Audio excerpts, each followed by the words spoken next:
Welcome to another in-between-esode. Today I had the pleasure of speaking with Josh Kaufman, the president of the recently launched Nexus Development Capital Fund. And now, on to the show. Nexus PMG welcomes you to the Bigger Than Us podcast, which we as energy geeks lovingly refer to as the BTU. Bigger Than Us is a podcast that focuses on ideas that will shape the future of our planet and ultimately our existence. We will occasionally lean into energy topics because, after all, it's the key to our collective survival. But we'll also explore other ideas and topics that we believe will have an impact that is bigger than us. And now, on to today's show.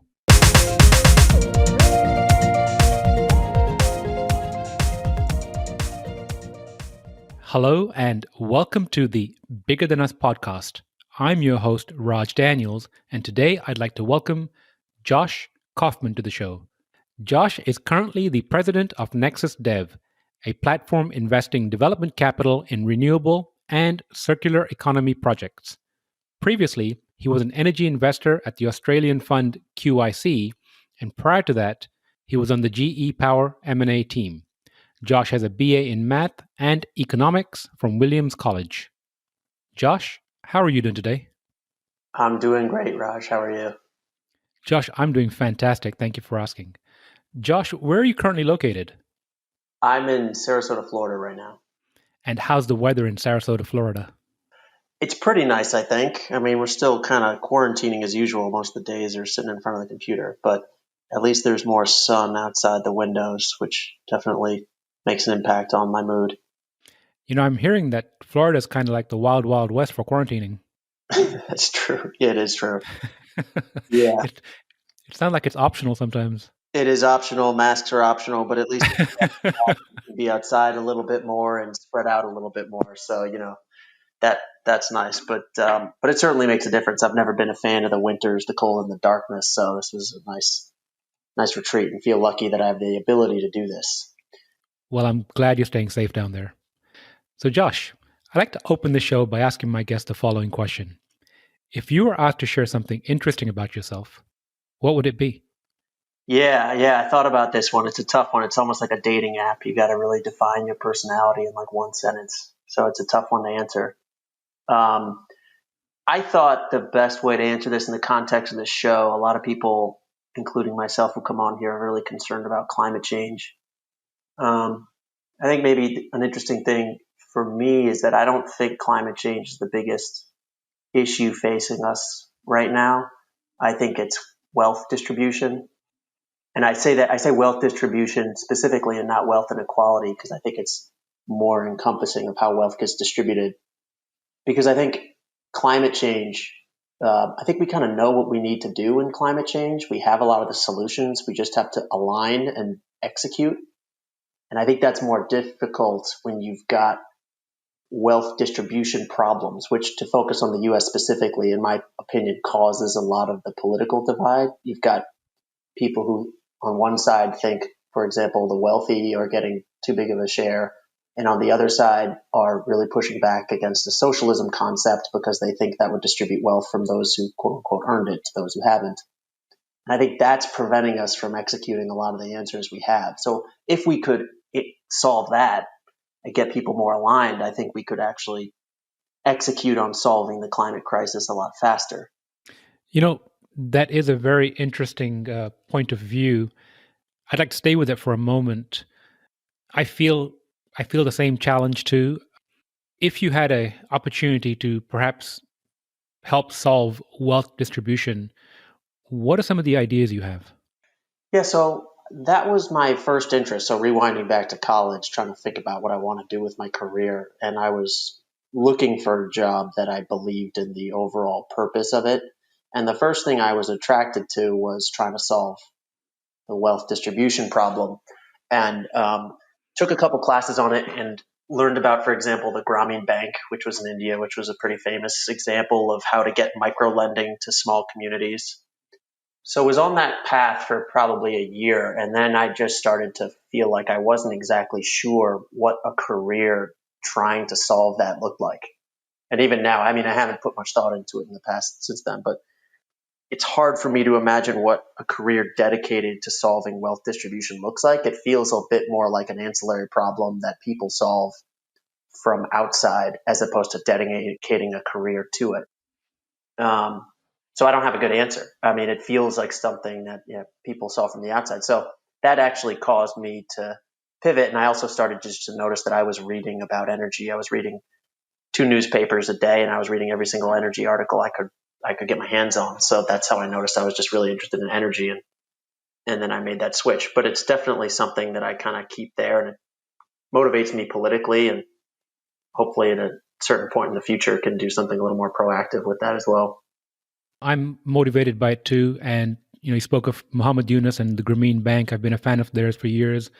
I've been donating, I say donating, I guess it's more like lending to kiva.org Yep. for about 12 years now on a consistent basis. And, we support the local food bank quite a bit here.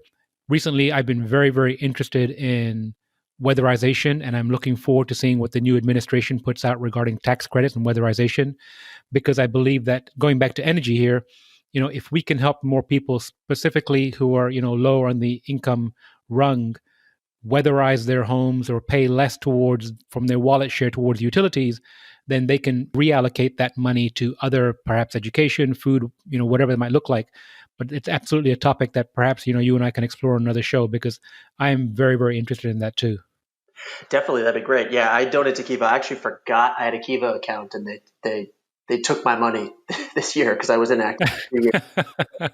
So I've officially donated to Kiva, the company itself. And I volunteer as well, and I'm definitely down to talk about it. I think there are things that people can do in their spare time for sure to address this problem. It's harder for me to think about how to commit a career to it. I agree. Maybe some kind of national commitment to an hour a week, whatever that looks like. That's 150 million adults donating an hour a week. I'm sure that we can think of a roadmap to solve the problem. Yeah, that's a good one. So I'm going to switch gears here and ask you to give the audience an overview of the newly launched Nexus Development Capital, mouthful, aka Nexus DevCap, and your role at the organization. Yeah, definitely. Appreciate that. We're still working through exactly how we want to call it: Nexus Dev, Nexus Dev Cap. So understand we haven't landed on what we want to do yet, but I think that's what the exciting part is that we've officially closed our raise, $20 million. We've been working on this for a couple months now, and it addresses a spot in the value chain that we think is underserved by other capital providers. So in a project development lifecycle, people need to spend money in order to get a project done. That could be to pay for a land purchase option on a land. That could be to negotiate feedstock contracts, to negotiate offtake agreements, to pay for engineers to do some design work. And all that takes money. And a lot of developers don't have money, or if they spend it, they run out of money. And then there's a gap. And a lot of traditional financing institutions don't want to spend money on development capital for reasons we get into later. But generally what happens is there's a bunch of projects that just can't get to be construction ready. Once you get to be construction ready, if you have a good project, there's a whole suite of capital providers out there who want to fund good projects. There's a wall of money out there right now. And so what we're trying to do is we're trying to provide both the capital and the services to bridge that gap. And we're excited because we think we have a unique model. I think there's 2 real key things about this. One is that there's a partnership with Nexus PMG, which we both work for, and we think have great expertise being able to develop what I consider non-traditional renewable projects. So there's just a lot of knowledge across all the work streams I mentioned earlier, how to negotiate those contracts. We actually do a lot of design in-house, et cetera. And the other aspect is the financial structure that we set up to do this. So we're not a traditional fund. And I think one of the reasons people haven't done this is I think if you did a traditional 2 and 20 fund to try and invest in these types of projects, the financials just don't work. It doesn't make sense. You'd end up running into an issue which every other fund runs into, which is now you're more incentivized just to grow AUM as opposed to do good deals. So we were lucky enough to have a partner who was willing to do this bespoke structure with us that I think allows us to stay in this smaller end of the market and focus on these smaller check sizes and making sure we could do good deals down at this end. So you mentioned the partner. During the conversation with the partner, what enabled the partner to have the confidence to partner with us to invest in the fund? It was a partner that we had a relationship with a while, so a lot of it was personal. And I think the experience in Nexus PMG helped. I think the broader theme that we're all interested in is doing good for the environment helped. And so for them, it was more of a capital allocation decision, allocating a certain amount of capital to someone who they trust and who's doing good work, as opposed to kind of getting into the weeds and picking apart our business model. So there was a lot of trust involved there. You mentioned developing capital. What would be the ideal scenario from an investment standpoint and from a developer standpoint that wants to approach you for perhaps an investment? Yeah, so our investment spectrum is we're looking to deploy at the moment less than $4 million per deal. Short-term deals. So we're looking to deploy into mid or late stage development projects where we could see getting our money back within 2 years. It's got to be within what we call resource efficient infrastructure, just stuff that's good for the planet. And for the time being, generally focused on the US and Canada. There could be exceptions, and maybe we'll do something else, but that's what we're focused on in the beginning. And then so for a developer, what does mid or late stage development mean? It really is very project specific. So for example, in some sectors, we would require a developer to already have an offtake if they come to us in an area that's not highly developed, we'll say, in kind of bespoke end product markets, where we don't have that much confidence in what the end market looks like. We would require an offtake. Or another example, biomass to power, which is a developed market, but we would need to see a PPA in place to do biomass to power. Versus other examples like cow manure to AD using cow manure to renewable natural gas with very low CI scores. We're not as concerned about getting an offtake in that market. We know that they're there. And so each project is specific. So I'd say check out our website, nexusdevcap.com, and we kind of list, there's a questionnaire on there where you can fill out where you stand across all the vectors of a project development, and that gets sent to us and we could have a conversation. And I'll absolutely put a link to the website in the show notes. What kind of technologies, if any, are you looking to invest in, if there are any specific ones, or if not, what are some of the more popular technologies that you're ready to invest in? Yeah, so we want proven technologies. So we're not a venture investor. We're looking for things that have been commercially proven. And so at minimum, we're looking for technologies that have a demo plant completed, or ideally a commercial facility completed.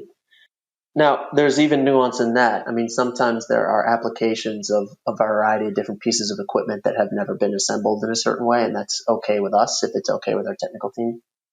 But we're not looking to kind of fund new technologies that have never been proven before and are more venture stage. That being said, most of our pipeline is in anaerobic digestion, wood pellets, and various forms of biofuels. Got it. Now, earlier I think you alluded to competition. Why haven't we seen more competition in this segment of development capital? Yeah, that's the ultimate question. I have a thesis on this, but want to be careful because understand that we haven't actually executed and succeeded yet. So we're wading into territory that there's an obvious need for that other people aren't doing. And so there's a reason other people aren't doing it. So, we're very aware that we might trip ourselves. But if you talk to a lot of developers and investors, there's no question that there's a need for this type of capital. I mean, in the very few conversations we've had, almost everyone says, developers and investors say there's a need for this. So why aren't they doing it? I think it goes back to the two kind of differentiators I think we've got in our structure. And so, I mentioned that the three highest technology categories in our pipeline are biogas, biofuels, and wood pellets. Those are all, bespoke technologies. They're not They're not solar. They're not pipelines. They're not things that people have put billions of dollars in. They're all a little bit unique. So I think for other investment firms to really understand a biofuel deal, for example, it takes a lot of work. They have to find the right people. That's not easy. They might not have them fully on staff. And then the dollars are pretty small. So it takes a lot of work. So a lot of the funds will end up looking to deploy capital in spaces that are more repeatable, programmatic, however you want to say it. I think our ability to carve out this niche of off-the-run technologies, which I think won't be off the run for much longer. I don't know if they'll ever get to solar scale. I don't think they will, but I think there'll be a lot of growth ahead of them. Our ability to have Nexus PMG expertise on staff that we can tap into it, and then B, have the financial structure, which is not a standard 2 and 20 fund, which allows us to focus on doing deals and not have as much deployment pressure as we otherwise would have if we were doing a 2 and 20 fund. That's the thesis for why we might be able to set this up. Well, it sounds very interesting. You've been on this energy journey for a while now. Broadly speaking, macro viewpoint, how have you seen interest or how have you seen the landscape in energy change? And then how have you seen the changes toward, renewable energy? Yeah. There's definitely more people involved. Even just, the last 8 months has really taken off. I started my career, when I graduated college, I joined GE and then was doing M&A in the power business for a while, across all power generation technologies, not just renewable. But even there, we had a solar business. One of the first deals I worked on was selling that to First Solar. It was just a bunch of IP really at the time. And it was still kind of a sideshow at GE just because gas made so much money for the company at that point. But obviously the tides were shifting and people like First Solar were up and coming, and obviously people were talking about Tesla and what have you. Vestas, GE did make a great purchase of their wind business that came out of the Enron bankruptcy well before I joined. And just slowly over time, and that was a company that was entrenched in kind of traditional fuels, but slowly over time, people were just figuring out how to play in renewables. It was challenging because it was hard to make money. In GE, the gas business made so much money from the service contracts, and you don't have lucrative service contracts, certainly in solar and not as much in wind. And so that the company just struggled to figure out how to do it. I was lucky enough that I was able to focus a lot of my time on solar and storage. We tried to sell our battery technology to Tesla. It was a sodium nickel chloride technology that no one really wanted. Spent a lot of time looking at some of these companies that have recently gone public in SPACs like EVgo and STEM. And when I would go to these battery conferences, maybe that was 2013 or something, there was hardly anyone there, but there were still more conferences than projects. That was kind of the joke. People would go to conferences and talk about projects, and there just were no projects because costs were still high, because regulatory frameworks were still difficult to promote, or not aligned to promote kind of storage deployments. So all that certainly changed. I'm not as close to it anymore in the spot I sit in, but certainly the storage attachment rates have gone through the roof. Storage costs have come down dramatically. Even when I joined GE and they bought the sodium nickel chloride, I think lithium ion was somewhere around $2,000 a kilowatt hour, which is now whatever, 150 or something. So just the cost declines have been incredible. And I think that a number of people who are just interested in the space just continues to grow and be fascinating. And I think it's this incredible, almost juxtaposition that like you can be in renewables and working every day in renewables, and there's so many smart people and feel like there's all these smart people in the challenge, but also recognize that we're just at the beginning of this journey and there's multiples more people coming in. It feels like all the time. It's very interesting. And I agree with you that I feel too that we're at the beginning of this journey. So I'm going to switch here to the crux of our conversation, the why behind what you do. We started off this conversation talking about income disparities, and you've been involved in energy now for 10, 12 years, I believe. What keeps you motivated? What continues to drive you? Yeah. So I started my career really focused on like trying to get a job in a sector I believed in, whether it was wealth distribution or whether it was climate change. And then I was working, eventually I got my dream job doing M&A at GE and that stuff, and I was just thrilled.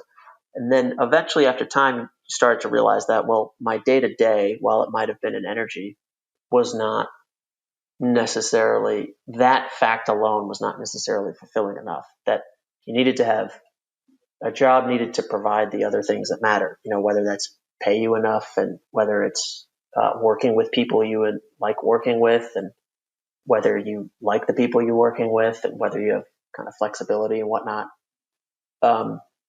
So I was applying to business school around at the time, and I ended up doing that for like 2 years.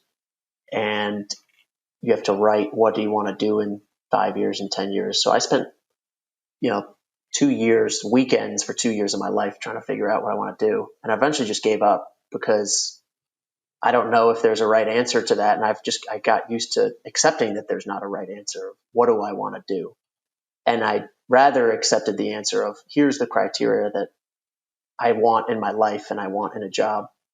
And does this satisfy those criteria? And if not, reevaluate my criteria, reevaluate the job. So that was a long way of saying I can't answer the question. Well, it sounds like you did give a few answers there in the middle. Let me ask you another question then. You seem to be a very introspective fellow. What are some of the most valuable lessons that you've learned about yourself on your journey? Oh, learn about myself. One event that was the most impactful for me was having a job offer revoked from Energy Impact Partners. I had an official offer there 5-6 years ago and continued to negotiate what I thought were pretty minor points, and they ended up revoking it. And I later learned that it was just, I came off as too brash. And I think the same thing happened in my business school applications, came off as a bit too brash. And so I think learning that I came off that way and needed to be a little bit more understanding in my approach, that was certainly a lesson. That was one of the biggest lessons I had to learn early on. That really is an interesting lesson. How did you change your approach?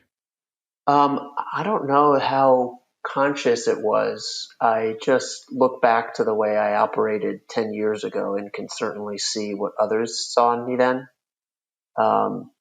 So maybe just the rejections had an automatic impact on me. One thing maybe related to this issue is just getting a real understanding for, I don't know what I'm talking about. I had a memory my senior year of college where people, elders will say, young people always think they know what they're talking about. And I remember thinking, I feel like I'm at that age where I think I know what I'm talking about. Truly understanding that I didn't really know what I was talking about. You can be a very analytical person, a smart person, but it doesn't necessarily mean you know what you're talking about. And just being kind of conscious in that, and maybe more deferential to seniors and more deferential to elders. Well, again, sounds like a lot of introspection. So I'm going to go back to Nexus DevCap, the placeholder name for now, and ask, perfect scenario, magic wand, 10 years from now, so 2031. What does Nexus DevCap look like to you? Yeah, so this is actually a perfect example of why I don't know. I could name some potential outcomes, but I think they would all be great. One of which is the reason that we sized the raise the way we sized it is because there's a world where we recycle the capital and don't need to raise anymore. And so we deploy the full amount, we get it back in 1 to 2 years, we deploy that amount and just keep doing it. And maybe we want to stay in the sector that we're in. But we can't get too big. If we want to maintain the ability to do $500,000 deals, we can't be a $200 million asset manager. And so maybe we just use the capital to do other things, whatever that may be. Another success story would be we start to maintain some small equity pieces in some deals, which we would probably do anyway, depending on the structure. And maybe we need to deploy faster and raise more capital. And so then we go out for a raise and we raise more. Some of these projects, maybe we do some of the bigger projects. So maybe graduate from the less than $4 million and do development capital deals for $10 million. And so raise more money to do that. Maybe we graduate and actually start to develop and own projects ourselves in the future. That's not the plan right now, but maybe it is in the future. So I think all of those are possibilities. And kind of going back to my theory of, I guess, my own career and maybe how it applies here, I think we set this up in a way that maintains flexibility that we could pursue all of those. And so what we're going to be focused on for the next 2 years is just executing the plan that we kind of laid out, but we're open to other successful paths. Well, it sounds like a world of opportunities and possibilities, and I look forward to working with you to bring that vision to fruition. Last question I have is, if you could share some advice or words of wisdom with the audience, and it could be professional or personal, what would it be? Yeah, I've never really liked giving advice because I think advice is everyone's own personal experience that they just project onto someone else. And so if I were to give a specific piece of advice, it's really me thinking back through, my successes and my failures and assuming that that applies to other people. So I've struggled with that question too. I think the one that I like the most is to enjoy the journey, because I think that's probably applicable, regardless of anyone's individual experiences. So who knows how this journey ends, but I think it's important to enjoy it as we go, because I think it's certainly true. A lot of people might end up have a mentality of, I'll be happy when, I'll be happy when we do this raise, or I'll be happy when I have a family, or I'll be happy when whatever your determination of success is. And then you get there and it's not as satisfying as you thought it was. So I think enjoying the journey is a helpful one. I love enjoying the journey. I think it's reminiscent of the hedonic treadmill, what you spoke about. And I think part of that enjoying the journey is, being present in the now. And I really appreciate your time today. And I look forward to perhaps getting back with you on a part 2 or 3, even to further discuss, perhaps some solutions for the wealth distribution problem we started the show with. That'd be great. Look forward to that. Josh, I appreciate your time and look forward to catching up with you again soon. Thanks, Raj. Same. Thank you. Thank you for listening. If you like our show, please give us a rating and review on iTunes. And you can show your support by sharing our show with a friend or reach out to us on social media, where you'll find us under our Nexus PMG handle. If there's a subject or topic you'd like to hear about, send me an email, btu@nexuspmg.com, or contact me via our website, nexuspmg.com. And while you're there, you can sign up for our monthly newsletter, where we share what we're reading and thinking about in the clean tech, green tech sectors. Bigger Than Us is a Nexus PMG production.